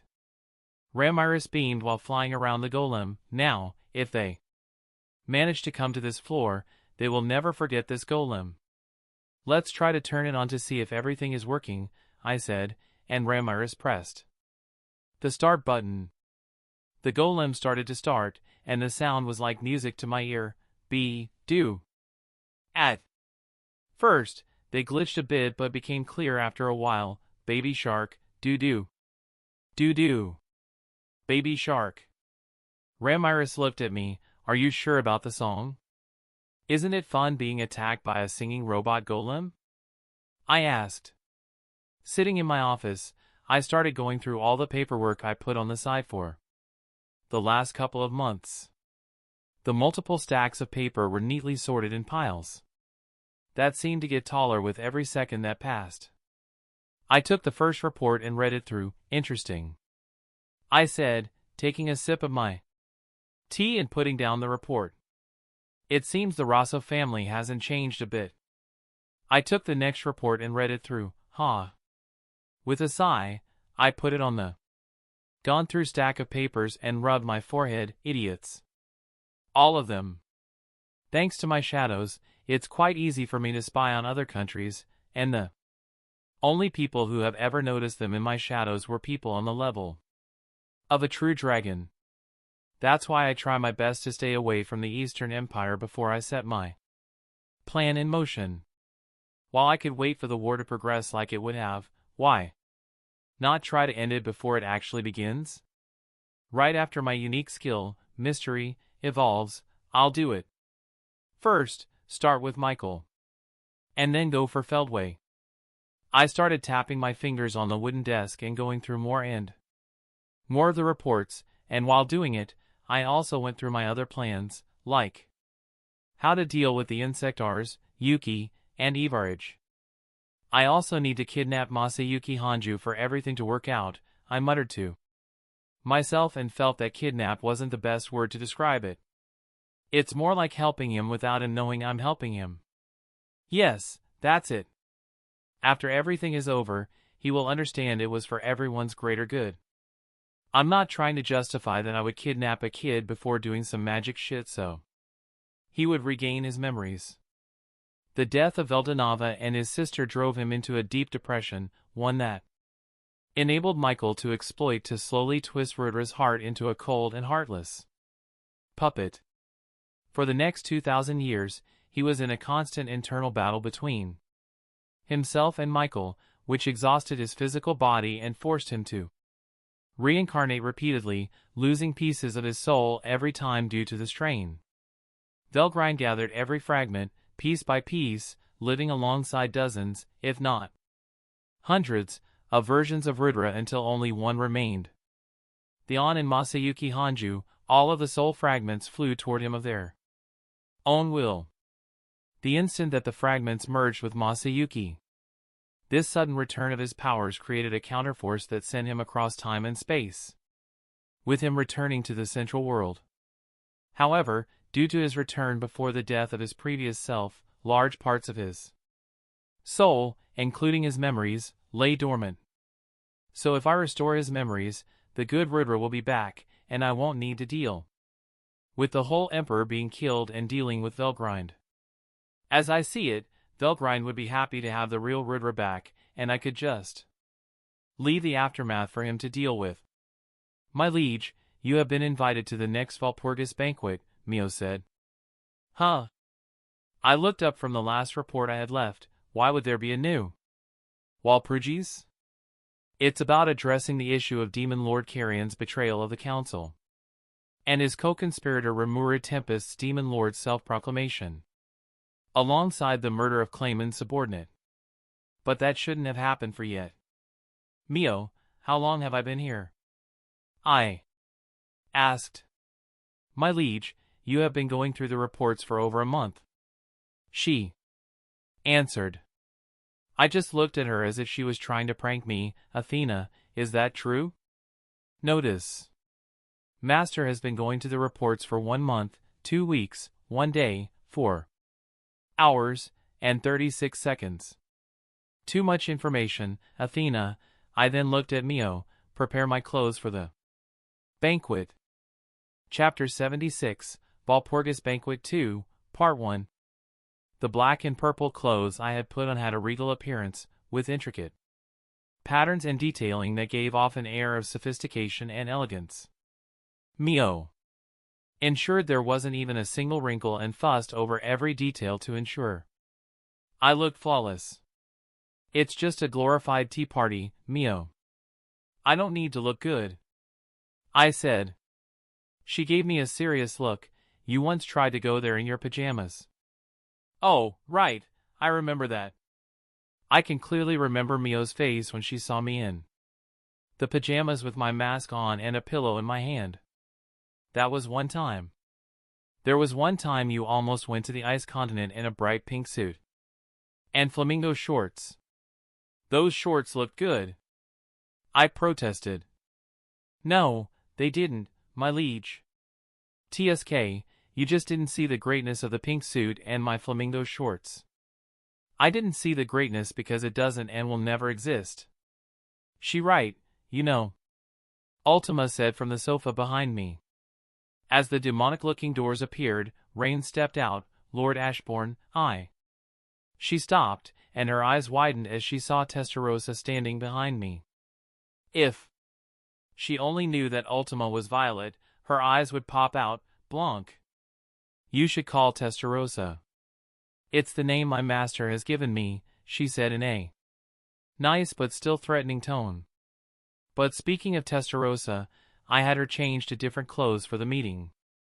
It would be fun to see the other Primordial's reaction to seeing her in a maid uniform, but there is something important I need to discuss with Guy after the banquet, and that's why I'm bringing Testarossa and Ultima with me. Aren't you forgetting someone, Blue, or should I call you Rain now? Ultima asked. Who? She stopped again and looked at Ultima before noticing her smirk, and her eyes widened even more than before. Violet. Can't even recognize me, huh? I can understand that. After all, I changed quite a bit over the past few hundred years, she said with a prideful smirk, and Rain's gaze lingered on a specific part of her body. How could they become bigger than mine? She muttered. Ekm. I faked a cough. Should we get going? She quickly recomposed herself. Lord Ashbourne, I'm here to bring you to the banquet. Please proceed when you are ready. Without wasting more time, I stepped through the door and saw that Guy was the only one there. I was manipulating my aura, similar to how Guy does. He makes it look like he is magically strong but not entirely in control. I'm doing the same thing. While the truly strong demon lords could see through it, the weaker wouldn't. I sat down in my seat. Guy, who saw Testarossa, sent me a glare and spoke. Through thought communication, care to explain what Blanc is doing here as your attendant? He asked. It's actually Testarossa now, so use that name, otherwise, she will be mad, I said. And I could mentally feel his eyes twitch while he looked unbothered on the outside. We need to talk after everyone has left. It's about preventing not only the destruction of the Central World and probably all the others. Now completely serious, wouldn't that be more important than this whole act Clayman is going on? A few more hours won't make much difference. I still have my shadow telling me everything that's happening, and they don't know I already know their plans, I answered, and we cut the connection. Slowly, more demon lords, followed by their attendants, arrived. Rimuru Tempest POV. It seems that we will be seated according to the chronological order of becoming a demon lord. So I will sit on the furthest side, namely the back seat. I made no objection and decided to check out my surroundings, as it is a rare opportunity for me to observe all the demon lords. Speaking of which, there are only 3 people present at the moment. Ramiris was one of them, and I assumed the one with a mask was Kale due to his clothing style. That guy often wears black with purple details, so it's easy to assume that it is him. Speaking of Kale, I'm almost 100% sure that Escape Room Dungeon was his doing. While it was annoying at times, especially when I couldn't ask Great Sage for help, the kids loved it, so I should thank him for it later.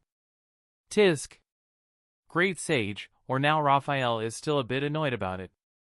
Speaking of which, are you expressing more emotions now? Notice. It is just your imagination. Sigh.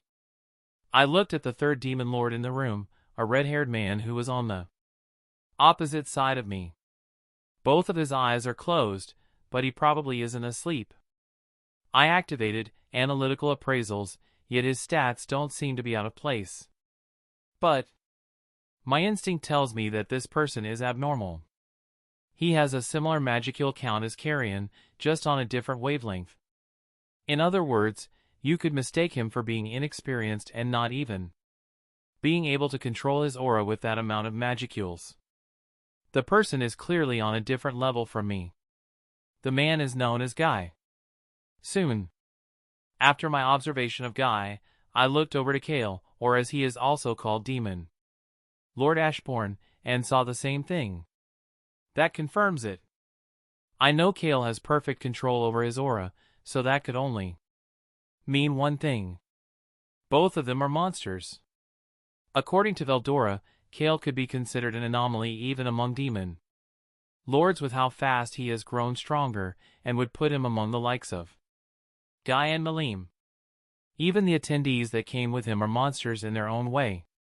Judging by Kale having only the 8th seat, many would assume he is one of the weakest demon lords, but from what I learned, he is friends with Malim and Ramiris, and I would also assume he is in good relations with Guy. Someone on good terms with the 3 ancient demon lords isn't someone you want to anger. Chapter 77, Valpurgis Banquet 2, Part 2. Rimuru Tempest POV. After observing Kale and Guy, another powerful man walked into the meeting. He was alone without any attendants, and his presence by itself was imposing. Enough. That man must be the demon Lord de Gruul, a true gigant. Veldora said that he also fought him and would compare his strength to Kale. Around 300 years ago. If that was Kale's strength 300 years ago, and he said he fought a demon lord and only managed to get a few drops of blood out of him, then the person he fought must have been Guy. I tried my best not to shiver, thinking of how strong the red-headed demon lord before me was and how strong Kale must have gotten since that time. Even after evolving into a true demon lord and having my magicules increased by around 10 times, I still feel like an ant in this world. I remember my talk with King Gazel when he said that there had been rumors about a selected few of them being at that level, but nothing had ever been confirmed. Now, I have certainly seen that the rumors are true, and I know who they are. It's scary to think I'm here with them. I can't let my guard down for even 1 second. Here. Otherwise, I'm a dead slime. The next person to arrive had short blonde hair and 2 fangs sticking out of his mouth. He must be the demon Lord Valentine, but what caught my attention was the maid following behind him. She was a very attractive and beautiful young girl with shining, long silver hair. Her skin was pure and shining, while her heterochromatic eyes glowed blue and red. Aside from her looks, what caught my attention was the aura she was emitting. Not only was it so immense that it was almost spilling out, it felt slightly similar to Kale. Notice. Target's magical storage is much higher than Demon Lord Valentine's. So she has more magicules than her master, and the way she conceals it would make anyone without an ultimate skill not able to see through it. She isn't hiding it like Guy, so she probably wants to see if everyone would notice it. Could she be the Demon Lord herself, or maybe a previous Demon Lord? If she is the Demon Lord whose kingdom was burnt to ashes, she has good reason to hate Veldora. Why in the world would you go provoke this type of people? I should maybe ask Kale for the IOU to help me deal with her. Their magicules feel familiar, so I can ask him about him. I think Veldora said her name was Milas. No, if they were somehow related, Kale would probably hate Veldora. The next demon lord to arrive was a guy with 2 swords sheathed at his belt, and a pillow that looked extremely comfortable while also looking like he would fall asleep at any moment. Notice. It's recommended to stay away from his pillow.